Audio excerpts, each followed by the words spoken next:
Welcome to JMR Talks. Today we will discuss about mental health, whether it matters from the point of view of organizational performance. As we all know, after the COVID, the mental health has become the buzzword. There was a time when organizations used to focus only on physical health by conducting annual checkups and all that. But during the COVID time, the employees were under tremendous stress and all that. So for the first time, the concept of mental health came into the focus. It's not that as a state that it was not found. It was there before even 20th century also. But as a technical concept, it was not found before 1946. Now, what do we mean by mental health? When we mention about mental health, it refers to the harmonious relationships and how the individual participates in a constructive changes. Now, when we look at its origin as a concept, there is an administrative section in World Health Organization devoted exclusively to what we call mental health. The preamble to the World Health Organization says that mental health means physical, mental, and social well-being. Nowadays, it is considered not only as a state but also an important dimension of health. Organizations started paying heed to mental health as well. It is said a sound mind in a sound body, and not having a sound mind does affect what we call a sound body as such. Now, as per 2017 statistics, 14% of what we call Indians, they are suffering from mental health ailments. And as per statistics in 2020, every day about 418 people are committing suicide. So all because of ailments related to mental health, whether it is depression, stress, whatever it is, and all that. But when we know that mental health is an important issue, why such indifference to this? Why efforts were not made to what we call tackle that? The one major reason could be that most of the hospitals were ill equipped to deal with these mental health ailments. Number one. Secondly, people more or less looked it as an exception, and in some cases as what we call moral breakdown as such. Now, a question might arise as to, does mental health matters? Yes. You look at every aspect of life, whether it is relationships or productivity in the organizations, definitely what we call mental health matters. Now, we have seen in the what we call Harvard 75-year-old study that how the healthy and what we call quality relationships matter a lot to keep a man what we call happy. In fact, mental health is one of the major prerequisite for organizational performance.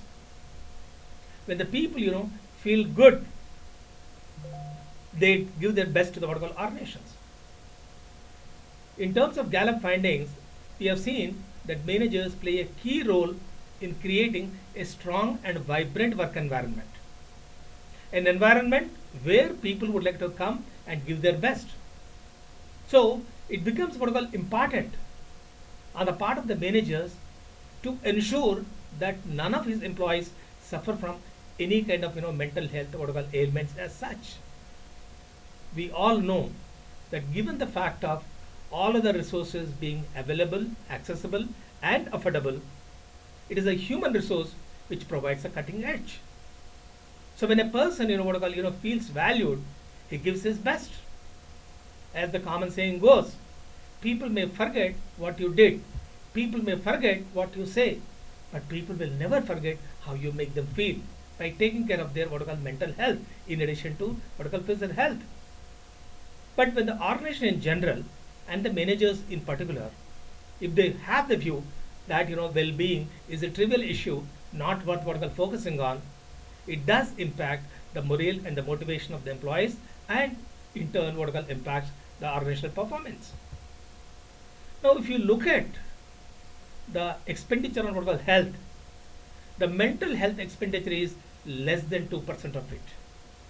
That shows how serious we have to take up this mental health related matters.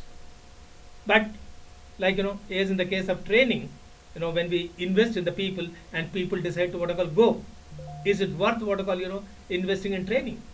Extending the same analogy, does investing in what I call mental health, does it matter? Yes, it benefits. There are studies which have shown that if you invest $1 in the mental health, you get a return of what I call $4 in terms of better health and what I call increased productivity. Now, is there any issue in focusing on what I call mental health? In fact, people say that creating a supporting environment is not difficult as such. But the whole problem is, somehow, it's like, a social taboo as such. People, hesitate to discuss mental related issues, lest, they may be treated as, something inferior, some kind of that. So, in other words, there's a kind of, silence to discuss any issues related to mental health ailments. Fine, yeah, okay. Given the fact that mental health does matter, now how to improve that? Now, Dave Ulrich, suggested few things. Number one, leadership action.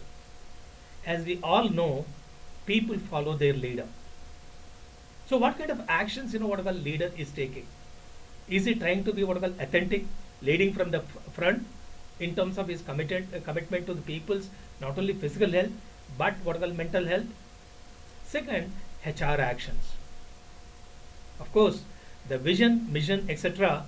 Comes from the top leadership and all that, but it's ultimately the human resource professionals who have to take the required action. The third is what called HR practices. In HR practices, Dave mentions about four things: people, performance, communication, and work. Now, people can be hired or recruited based on their what are called emotional needs. Okay, and similarly, they can be trained. The performance, mental health assessment should be one of the criteria for what are called promotions as such or leadership assessment. Communication has to be very regular to ensure that the focus is there on what are called employees' mental health. And the work practices. As an organization, are we following such work ethics, work practices which promote what are called public health? And last but not the least is the right culture. A culture where people can freely discuss about their mental health ailments and all that and get the required what are called support that. So in conclusion, we can say that there must be a clear and actionable roadmap or agenda in the hands of the what are called HR people with the active support of the what are called top management. Mental health definitely leads to improved what are called employee experience and improved what are called business results. But before concluding, let us look at one major difference between mental health and mental well-being, because nowadays these two words are being interchangeably used. Now, mental health, what I call relates to only, it's an inclusive concept, wherein you refer to what I call mental, physiological, psychological, and emotional. Whereas well-being, relates to only feeling, good about yourself and your life. So let's hope that our nations in the times to come in general and the leaders in particular, will be focusing on mental health and ensure that it really a sound mind is in a sound body, so that people can, give their best for the what we call organizational performance. Thank you.